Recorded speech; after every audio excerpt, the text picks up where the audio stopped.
नमस्कार बच्चों। हम यहाँ पर इस टॉपिक में कक्षा 10 के विज्ञान विषय में विद्युत धारा से संबंधित कुछ प्रश्न और उनके उत्तर मैं आपको समझा रहा हूँ, आप समझें। पहला प्रश्न, निम्न में से कौन अर्धचालक नहीं है? जैसा कि आप जानते हैं सिलिकॉन जर्मेनियम दोनों अर्धचालक हैं, इसमें पारा अर्धचालक है वो नहीं है, तो सही आंसर रहेगा पारा। अपने अगला प्रश्न पढ़ते हैं कि विभव का मात्रक क्या है। तो आप जानते हो विभव का मात्रक है वो वोल्ट है।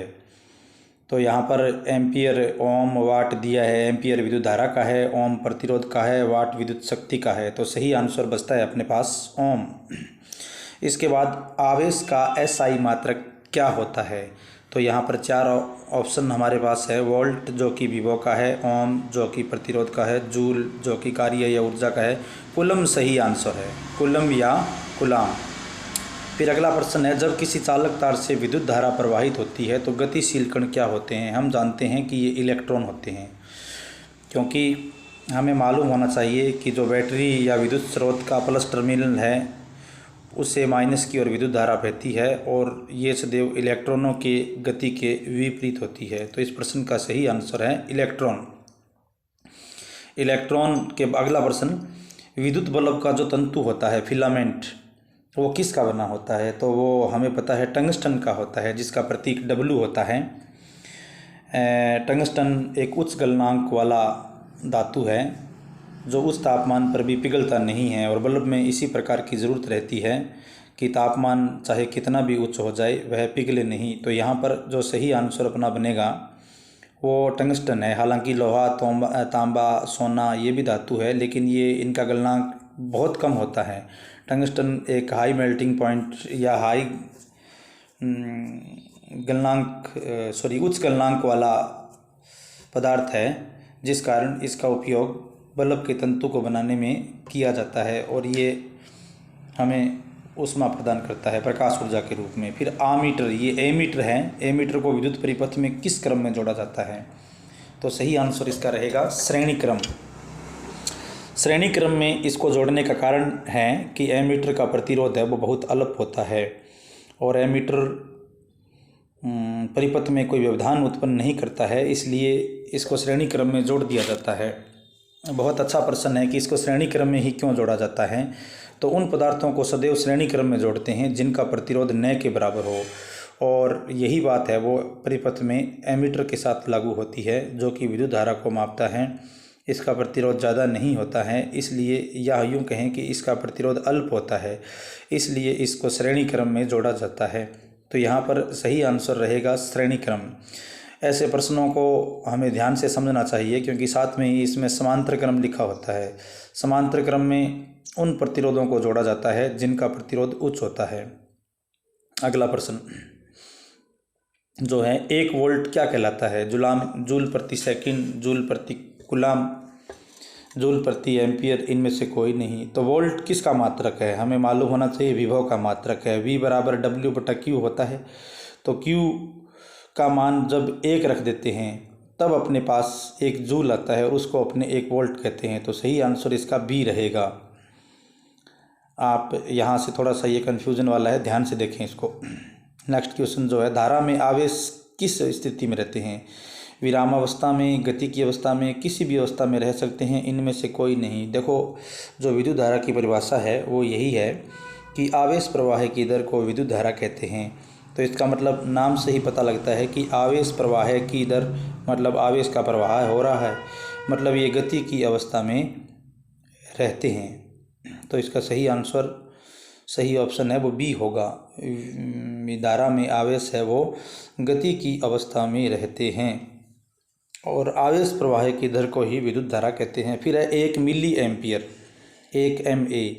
तो इसका ऑप्शन लिखे हैं कई कि ये कितने प्रकार के होते हैं, कितना मान होता है। तो 10⁻³ एम्पियर जो है वो मिलकर 1 मिली एम्पियर बनाता है। शायद थोड़ा सा संशोधन की ज़रूरत है यहाँ पर, 10⁻³ मिली एम्पियर 1 एम्पियर होता है। फिर अगला प्रश्न है कि किसी विद्युत परिपथ में प्रतिरोध को परिवर्तित करने के लिए किस युक्ति का उपयोग किया जाता है? देखो बच्चों, जब हम प्रयोग करते हैं तो हमें प्रतिरोध को वोल्टता को परिवर्तित किए बिना धारा के मान को परिवर्तित करना होता है। तो ऐसी परिस्थिति में एक उपकरण होता है जिसे धारा नियंत्रक कहते हैं और इसी का दूसरा नाम है परिवर्ती प्रतिरोध। तो इसका सही आंसर सी हो गया, मतलब ए और बी दोनों इसमें सही है। धारा नियंत्रक या परिवर्ती प्रतिरोध एक ऐसा उपकरण है जिसका उपयोग परिपथ में वोल्टता के मान को परिवर्तित किए बिना ये धारा के मान को प्रतिरोध में परिवर्तन करके कर देता है। इसलिए सही आंसर बच्चों यहाँ पर रहेगा सी, क्योंकि ए और बी दोनों एक ही उपकरण के नाम हैं। नेक्स्ट क्वेश्चन,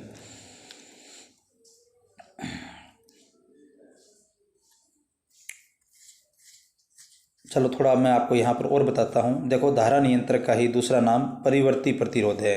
ये किसी चालक के प्रतिरोध में परिवर्तन कर देता है, जिस कारण धारा नियंत्रक में वोल्टता में परिवर्तन जिस कारण परिपथ में वोल्टता में परिवर्तन किए बिना हम उस परिपथ में विद्युत धारा का मान चेंज कर सकते हैं। नेक्स्ट क्वेश्चन बच्चों, विभवांतर किस में गति प्रदान करता है? परिपथ में बच्चों विभवांतर का कार्य क्या है? हमने सुना क्या है, पढ़ा है और मैंने आपको समझाया भी है इससे पहली वाली क्लास में कि किसी परिपथ में आवेश प्रवाह की दर को विद्युत धारा कहते हैं। और आवेश प्रवाह तब होता है जब इलेक्ट्रॉन का प्रवाह होता है।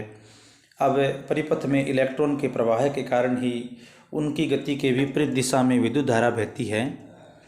लेकिन यहाँ पर हमें यह विचार ज़रूर करना चाहिए कि आखिर ये परिपथ में इलेक्ट्रॉन गति क्यों करते हैं। तो उसका कारण परिपथ में कोई स्रोत होता है विभव का। जैसे विभव का स्रोत है बैटरी या वोल्टेज का स्रोत जिसे अपने कह सकते हैं। तो बैटरी के सिरों पर विभव का अंतर होता है जिसे हम विभवांतर कहते हैं। और यह विभवांतर एक तरह से दोनों टर्मिनल्स या दोनों सिरों के कार्यों का अंतर होता है। और इसी अंतर के कारण परिपथ में है वो एक सिरे से लेकर दूसरे सिरे तक कार्य में अंतर उत्पन्न हो जाता है, या यूँ कहें कि कार्य के कारण ऊर्जा में अंतर उत्पन्न हो जाता है। क्योंकि बच्चों कार्य ही ऊर्जा है, ऊर्जा ही कार्य है, हमें पता है। तो इसका सही आंसर होगा कि विभवांतर किस में गति प्रदान करता है। तो विभवांतर ऊर्जा या कार्य में अंतर कर देता है, जिसके कारण इसका सही आंसर इलेक्ट्रॉन में होगा।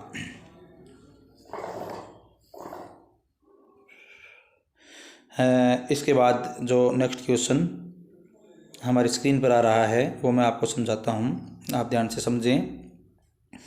एकांक समय में विद्युत आवेश के परिणाम के प्रवाह को क्या कहते हैं? एकांक समय का मतलब हो गया टाइम 1 सेकंड है। एक सूत्र है I बराबर Q/T, जिसको मैं यहाँ साइड में लिख के दिखा रहा हूँ।